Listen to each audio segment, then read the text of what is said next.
Bem, pessoal, retoma a segunda parte aqui da nossa videoaula introdutória. Na verdade, será uma semana de introdução, né? Hoje, dia 18 de janeiro, e depois de amanhã, dia 20, vou fazer uma introdução. Tenho muito o que explicar para vocês, até para vocês terem material, né? Dúvidas irão surgir, né? Eu espero. E na terça-feira da semana que vem, a gente vai ter um encontro virtual às 7 horas da noite, né, atividade síncrona, né? E lá vocês poderão tirar, né? Aqueles que não puderem comparecer, eu vou deixar um link para o fórum de discussão, vocês podem escrever, né? E como esses encontros síncronos serão gravados, depois podem ter acesso, né? Mas, como eu havia dito, né, no final da aula anterior, o meu interesse, né, é num procedimento em que a estética, né, ela possa ser debatida não como um pressuposto, mas eu queria mostrar para vocês que ela irradia do próprio texto. E eu queria mostrar que estética, né, não é alguma coisa, né, digamos, um bicho de 7 cabeças, na verdade. Né? Ela simplesmente vai pressupor que o nosso interesse, o nosso olhar sobre o texto, ele deixe de lado algumas coordenadas, né? Então, nós vamos ter que ler os textos diferente do que lemos quando lemos, por exemplo, um autor como Kant, né? Não que em Kant não possa haver interesse na leitura, quer dizer, tudo que é escrita, eu posso depurar da escrita um elemento estético, né?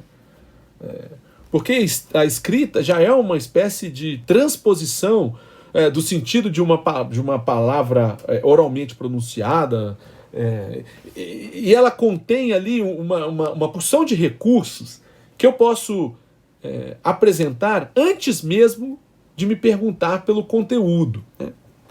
Aliás, se tem uma coisa que nós não vamos nos perguntar aqui é pelo conteúdo das coisas. Por que mentira? Então, em geral, eu já devo fazer essa observação. O conceito mentira aqui, ele tem que ser pensado como uma categoria da poesia. Ponto. Professor, não é isso que a gente chama de mentira.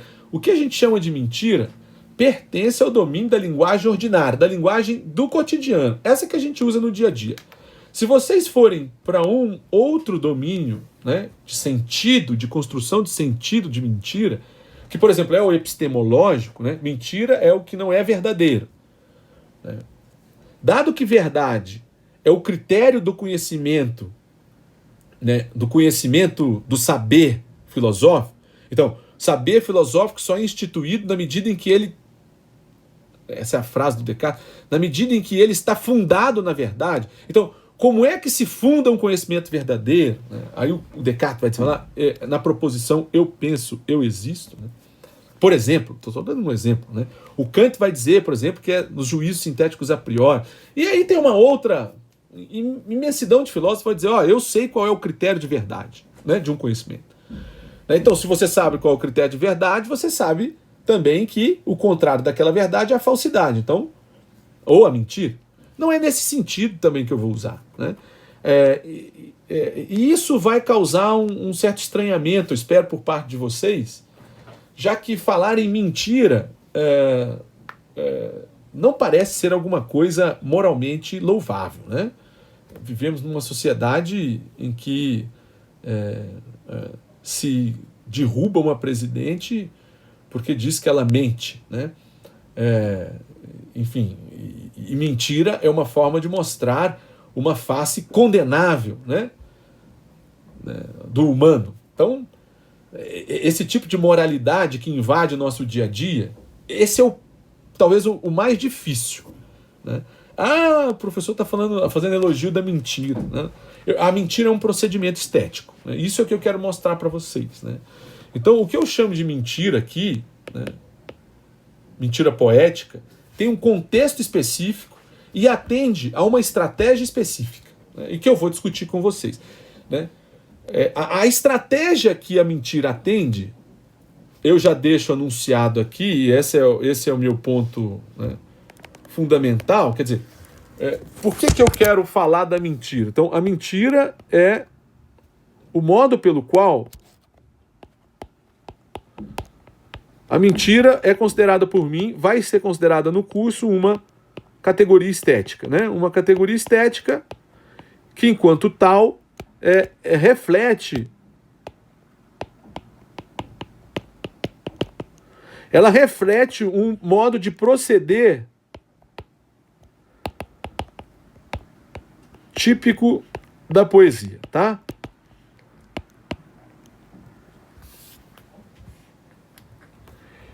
Esse proceder típico da poesia, isso aqui é o... esse proceder, olha se vai fazer sentido um pouco o que eu vou dizer aqui. Né? Então me mostra, professor, prova que a mentira é um procedimento típico da poesia. Prova e me explica. Tudo bem. Para explicar, para provar e explicar, eu vou tomar como exemplo fundamental o livro, né, que é considerado por todos, né, ou a parte do livro, que hoje para nós é livro, na verdade não é um livro, é um canto, né, que para nós que é para aquela geração já era considerado fundamental, que é a Odisseia de Homero, tá? Então vamos lá. Por que eu uso isso aqui, pessoal? Vocês vão vendo que a minha letra é terrível, né? Mas talvez isso aqui ajude a vocês a esquematizar melhor. Então vejam bem, qual é a minha hipótese? A mentira, ela tem que aparecer no nosso curso como uma categoria estética, que indica, por sua vez, o modo de proceder. Né? Eu não vou chamar de método. Vocês vão falar, isso é um método? Não, não tem método, tá? Ela não tem pretensão epistemológica nenhuma. Né? O que tem método, pessoal, tem pretensão epistemológica. Depois a gente pode discutir sobre isso se houver dúvida. Por que método e epistemologia, né, estão intrinsecamente vinculados, né? Então, na arte você não tem um método, você tem um procedimento. Tá? Então é um procedimento tipo... Como é que eu vou provar isso? Nós vamos ler a Odisseia. Tá? E o exemplo, né, da Odisseia vão ser as narrativas de Odisseu no reino dos feácios, né? Ou para Alcino, que é o rei, né? Isso aqui ocupa mais ou menos o livro 6 ao livro 12. Isso. Eu vou fazer uma exposição, tá? Esse conceito das narrativas, vocês vão ver, né? Vocês vão ver que essas narrativas de Odisseu, elas têm um componente, eu vou chegar na mentira, elas têm um componente que nós vamos ter que analisar, que é o caráter extraordinário das narrativas, tá? Ele narra boa parte daquilo que nós conhecemos, né? Ele vai narrar as aventuras dele próprio até chegar à terra dos feácios, tudo bem? E ali tá tudo que vocês conhecem, né? Enfim, as sereias, o episódio das sereias, ali tá a passagem pelo estreito de Calíbde, né? O encontro com os monstros, tem tudo isso, ali tem tudo isso, né? Esse conceito de extraordinário aqui, que é o que está presente, né, naquilo que nós podemos chamar de narrativas de aventuras, né? Eu nem vou falar para vocês que todas as narrativas de aventuras criadas pela literatura inglesa a partir do século XVIII, todas, absolutamente todas, são inspiradas em Odisseu. Todas. Né? Todas. E todas aqui, eu estou falando de autores tão distintos uns dos outros como, por exemplo, Swift, nas Viagens de Gulliver. Né? Enfim, como é que chama aquele outro? Viagem ao Fundo do Mar, esqueci, enfim. 1000 Léguas Submarinas, Volta ao Mundo em 80 Dias, Jules Verne, né? Então, são autores tão diferentes entre si, que estão escrevendo, né, livros que têm como pressuposto as narrativas de aventura. Quem criou as narrativas de aventura, né, foi estes cantos aqui. Foram estes cantos. Na verdade, não foram esses cantos, não. Na verdade, isso é mais antigo do que a Odisseia. Isso já está em textos que hoje nós temos acesso até em português. Né? São textos que pertenciam a, digamos, culturas ainda mais longínquas, como os babilônicos. Né? Mas isso é outra discussão. Tá? A Odisseia só retoma isso. Mas hoje ela é uma espécie de modelo, de paradigma, né, para narrativas extraordinárias. Então, é isso que eu quero mostrar para vocês. Eu quero alcançar, nesse contexto, o que eu vou chamar de narrativa extraordinária. Né?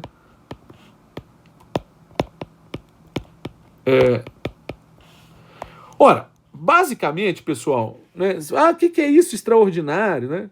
O extraordinário, ele faz oposição com o que é ordinário. Né? Por ordinário, né, nós entendemos aquilo que, se vocês me permitem dizer, é realista. Né? Se eu disser para vocês que fiz uma viagem para o interior de Minas e enfrentei monstros, vocês não vão acreditar, ela não é realista. Né? Então, quer dizer, há um tipo de narrativa ordinária que é aquela muito vinculada ao modo da linguagem cotidiana, né? Ou que alguns, na virada linguística do século XX, vão chamar de linguagem natural. Né? Essa linguagem realista, ela tem um compromisso. Né? Qual o compromisso dela? O compromisso dela é fazer com que o que nós falamos se adeque com o que é factual. Né? O critério da linguagem realista é uma certa evidência, ou se vocês quiserem, né, é o pressuposto da factualidade. O que eu estou chamando de factualidade? Né? Aquilo que pode ser dado de maneira imediata à nossa percepção. Então, se eu falar para vocês que fui para Minas e encontrei monstros, isso não é factual, não corresponde ao factual. Então, esse debate entre o ordinário e o extraordinário me interessa. Por que entre o ordinário e o extraordinário me interessa? Porque a linguagem do Odisseu, lá, né, na medida em que ela é extraordinária, ela flerta com o que é mentira. Tá? Ou o termo grego que vai aparecer, que é pseudos. Né? Pseudos é o termo para mentira. Né? Só que tem um problema. Né? O sentido de extraordinário, né, que está em conflito com o ordinário. Né? Então, uma narrativa extraordinária se opõe a uma narrativa ordinária. Ordinária tem um pressuposto, né, a linguagem ordinária pressupõe que aquilo que nós falamos está adequado a uma realidade óbvia e evidente para a nossa percepção. Tá? Então,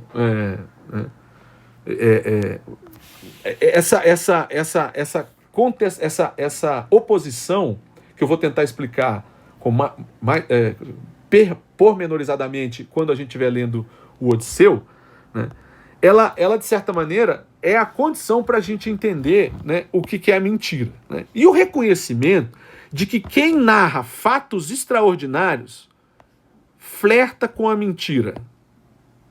Quem narra fatos extraordinários, né, o encontro com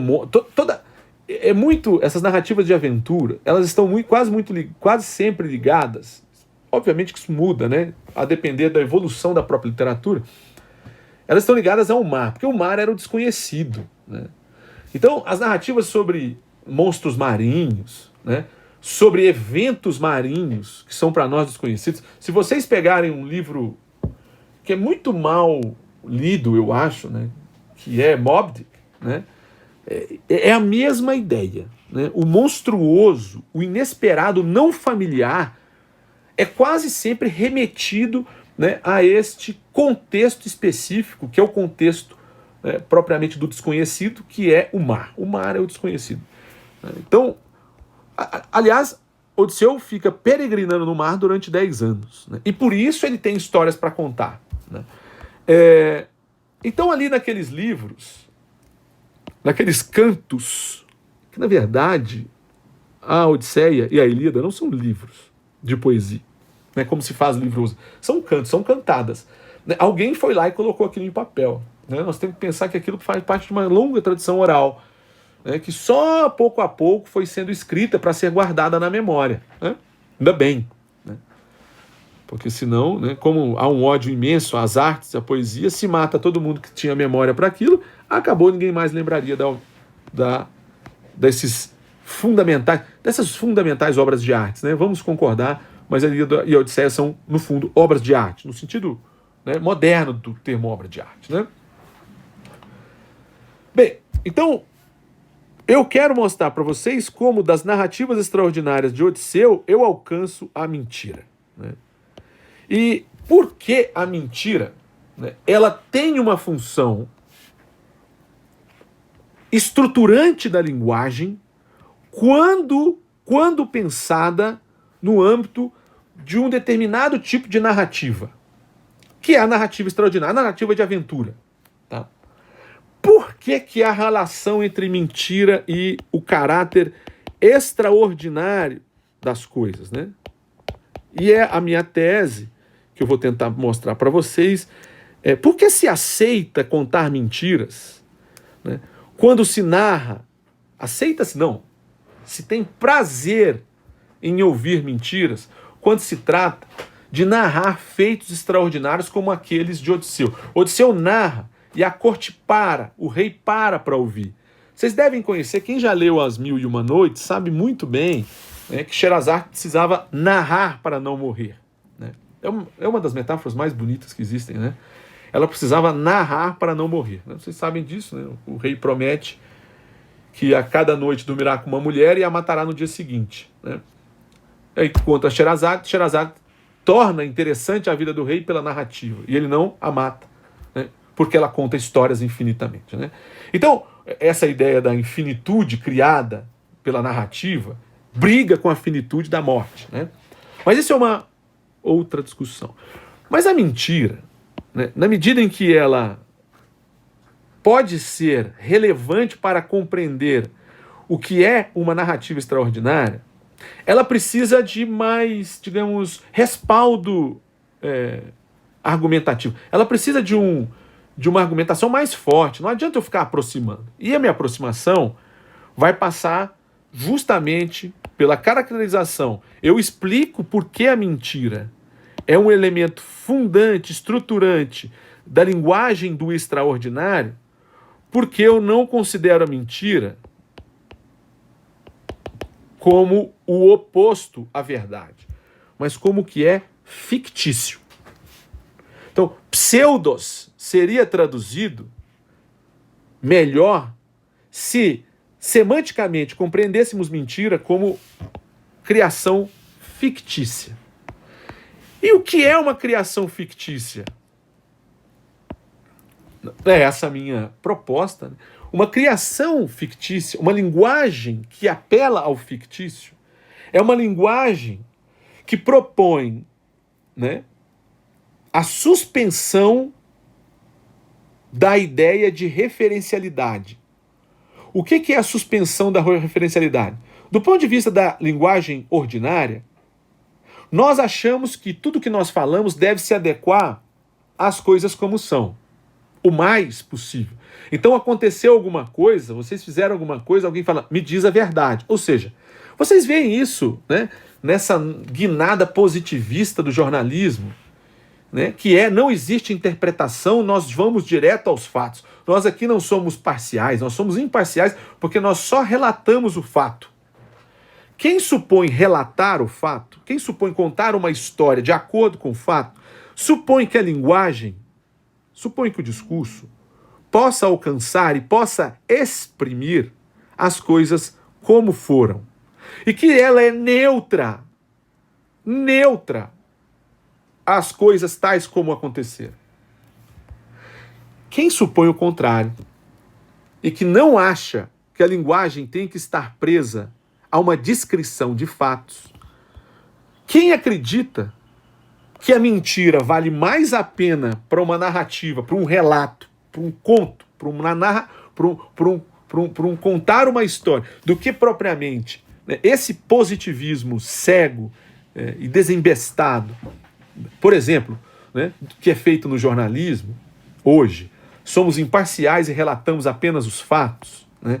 Aqui não tem tendência, né? Somos um ponto neutro ao que há e simplesmente somos um filtro puro, né, por qual a notícia vem e, né, vem a notícia, eu sou um meio, um filtro neutro e você é o receptor e nós só fazemos essa... Né? Quem acredita nisso, acredita na mais plena força da linguagem referencial. Né? O que preza a linguagem referencial? Né? Que todo sentido, todo significado está atrelado ao fato. Né? Ou, se vocês quiserem, a coisa. Há algo no mundo, como diz o Wittgenstein, tá?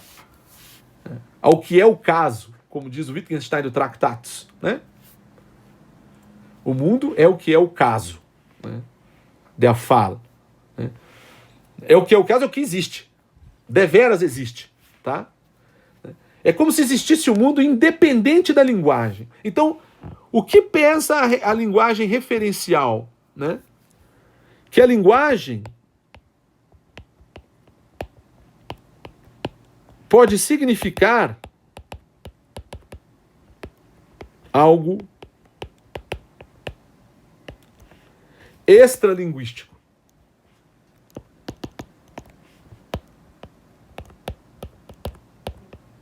Tá? Que existe algo extralinguístico antes de mais nada. Né?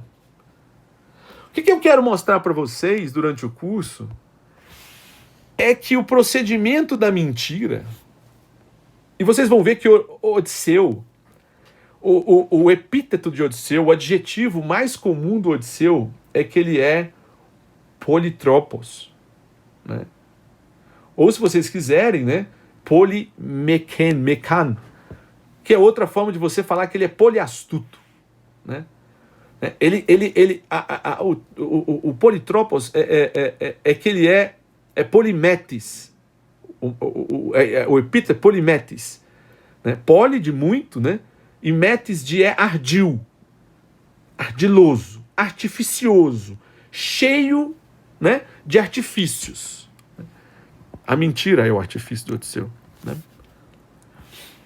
Para, então, criar um campo de significação pela sua linguagem, pela sua narrativa, que é o extraordinário. Campo esse que não se compromete de maneira alguma com nenhum elemento extralinguístico. Não existe uma realidade extralinguística. A linguagem que suspende o critério da referencialidade é uma linguagem que libera o significante de ter que significar as coisas de maneira descritiva, de ter que significar as coisas de maneira denotativa. Meio São Tomé, né?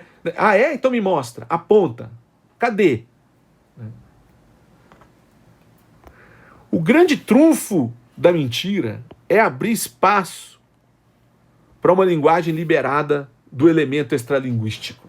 E uma linguagem liberada do elemento extralinguístico, uma linguagem liberada de ter que significar o fato, é uma linguagem, né, livre para criar o que não é fato, portanto, para criar o que é extrafactual, suprafactual, extraordinário. Isto é a base da ideia moderna de ficção, tá?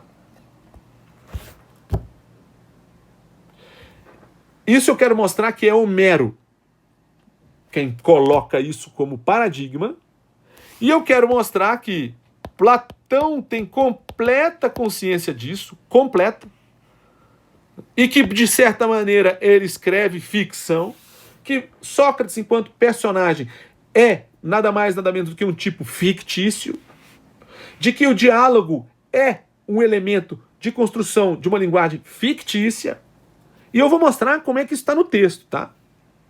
E, obviamente, talvez o grande autor que no século XIX vai levar isso às últimas consequências, Nietzsche. Né? Óbvio que eu não vou ler o Assim Falou Zaratustra. Né? Seria a cereja do bolo para mim, né? Pelo menos para o meu curso. Né? Porque ali é a experiência ficcional por excelência do Nietzsche. Né? É a retomada da experiência ficcional da linguagem filosófica. Só que eu não vou fazer isso, não vai dar tempo. Mas nós vamos chegar na porta. Quem quiser continuar, abre a porta e vai para o Zaratustra. Vou fazer uma nova pausa, né? Já que aqui eu... Né? De Homero, eu vou mostrar para vocês que esses elementos estão presentes em outros dois autores. De maneira extremamente, digamos, calculada. Muito bem articulado. Né? Que todo esse debate é recepcionado, né? Pelo Platão e pelo Nietzsche. E por outros tantos. Só que eu vou ter que escolher dois. E eu escolhi dois muito distantes temporalmente, né? Para mostrar para vocês que muita gente diz que Platão, Nietzsche é crítico de Platão, é nada. O Nietzsche é invejoso do Platão. Nietzsche é um grande invejoso. Né? Porque o Nietzsche, né, se tem alguém que ele queria ser mesmo é Platão. Né? E ele tenta. Tanto é que ele diz isso, né? Para contornar toda a minha aflição em ver que Platão criou o seu Sócrates, eu criei meu Zaratustra. Então, Zaratustra e Sócrates são personagens que se equilibram na tentativa de traduzir a linguagem filosófica sobre bases ficcionais, tá? Vou fazer uma pausa.